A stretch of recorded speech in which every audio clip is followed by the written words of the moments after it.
Nu, pavalgėm pusryčius, iš tikrųjų, gal čia priešpiečių, nežinau, bet stebėmės kiekvieną kartą, kad nu, tokiuose vakarinukėse labai pigu viskas yra.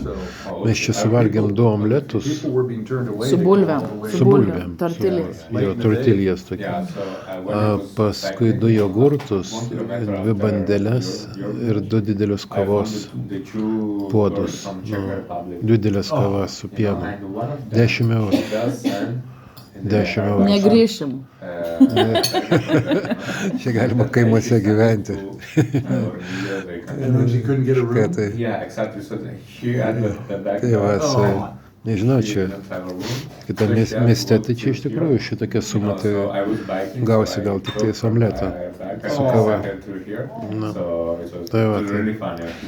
Šiaip šilta sėdėti, labai sušalom, iš tikrųjų, lietaus kaip tokio kaip nėra, bet yra tokia dargana, rengia ir vėjas pučia labai per laukus, labai atviros vietovės yra.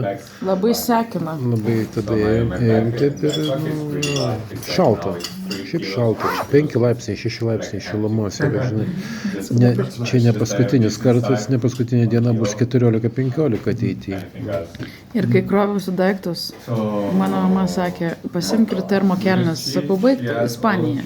Dabar einu ir galvoju, kur yra artimiausias dekatlonas, kad nusipirkčiau termokelnes. Nes termomaikutę turiu, bet termokelnių neturiu. Va. Mama.